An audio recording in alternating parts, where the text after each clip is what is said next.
Hi, my name is Brian and I'm the 3D print creator, and in this video let's talk about Simplify3D, the company that makes a slicer that in the past was one of the best slicers ever that you could get. So let's first talk about the past and then about the recent history, because some things you have to know before we can continue with this story. Simplify3D was a company that made a slicer, and that slicer was a paid version of software. So you had to pay, and in my case it was 150 euros or something, and then you got their software, but it was way better than all the other slicers out there at that time. And I'm talking about years back. Now, back in that time, you were kind of stupid if you didn't buy their slicer, because if you wanted good 3D prints, then their software was revolutionary. It was really the best that you could get. But then at a certain point, some companies that had free slicers, like the slicer Cura, or well, there are many free slicers, they got better and better, and other companies started investing in slicers, like Joseph Prusa with his company, and those slicers got better and better and better, and they were completely free. Now, there were some problems with Simplify3D. One of the problems was that at a certain moment everything stood still. There weren't no updates, there were no new functions, like for example infill patterns that other slicers had. They never came to Simplify3D, but also there were real bugs. You paid for a slicer that could work with multiple printers, and then there were people who had really a lot of printers, like for example a guy that had more than 25 printers, because he was a YouTube influencer CQ reviewer. And well, this guy had a lot of printers because he got them all for free.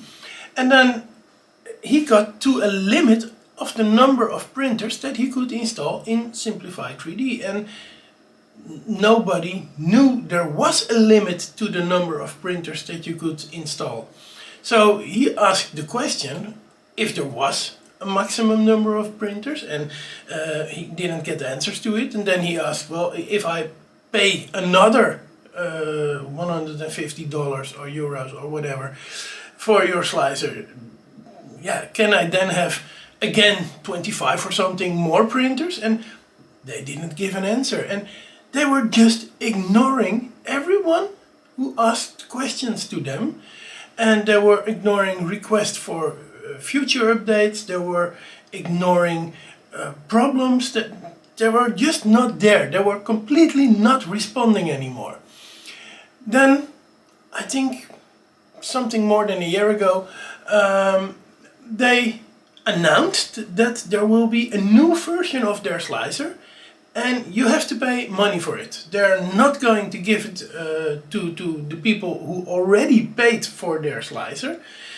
It's not an update, it's an upgrade, and you have to pay for it. And they also told that there would be some kind of discount for the people who already paid for the version 4, or even before that. But a lot of people complained. They said, well, you are ignoring your customers, and now you come with a new paid version of your software where all the other companies are giving updates and upgrades for free. You are ignoring your customers. You didn't give answers for 2 or 3 years, and now you are asking us to pay for a new version of your software. They didn't say anything. It took them, I think, about a year, and then all of a sudden, a few weeks ago, they announced version 5 of their software, which is rebuilt from the ground up. And well, great news, I think. They now are pretty much onto par with the other companies that give you their slicing software for free. Free to use. And for them you have to pay, and you have to pay big time. I'm not going to name the prices here in this video because this video will be out there longer than their prices will. But in the past I paid 150 euros for their slicer and the price is gone up. So yeah, then you know that you have to pay big time to get their software. Now the thing is, I immediately believe that their software is good. Trust me, their previous software was the best you could get. So I immediately believe that their software is really good. But I know the other companies that are giving their slicers for free are also extremely good. If you install Cura or Prusaslicer, you have a phenomenal experience. Their slicers are phenomenal and they're really good, and there is a whole community behind it of people who can help you if you have problems, and even if the companies don't answer, the communities will answer your questions. Now, what are my, and not only my, but a lot of people's experiences with Simplify3D? Well, my experiences, I'm not going to talk about others, but my experiences are that they are completely ignoring you. So, I'm a customer, I ask for things and never get replies, I never get answers, never anything. So, yeah, my feeling about this company is not that good. Now, when you open, for example, Twitter, and you see all the posts that Simplify3D has made in the past years. On every post they make, you see a lot of negative reactions from other people who say that they are scum, that they are thieves, that they are people who are completely ignoring the community, who are not updating their software, who are not answering phone calls or emails or that kind of things. So with that in mind, I am now at the point of, should I invest in version 5 of this software? Just because I'm a YouTuber and I do reviews, and you know, it's fun to review new software, let's be honest. Or should I completely ignore them? And I've been struggling with this question, and I have my answer for myself. I'm going to ignore them. I'm not going to pay for the new software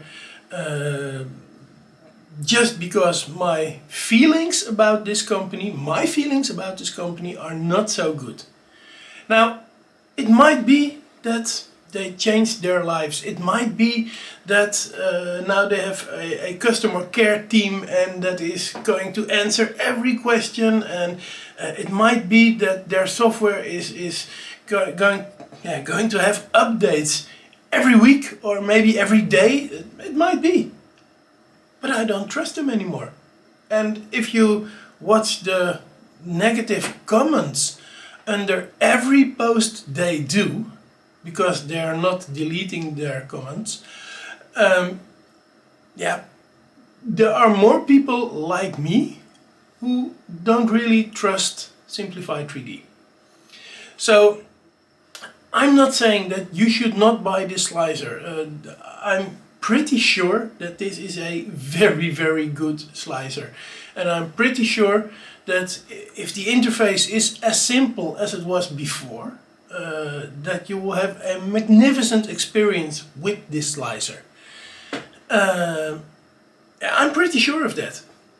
I've not tested it, and I'm not going to test it because my feelings are bad, and I stick to Cura or Prusaslicer or all the other free slicers that are out there, and I'm not going to invest my money in a company that I don't trust anymore. So this is it, this is my time, and this is how I feel about Simplify3D, because it was a question that was asked me, and this is my reply to that question. Do what you want. Yeah, invest your money in their slicer if you think it's a good thing.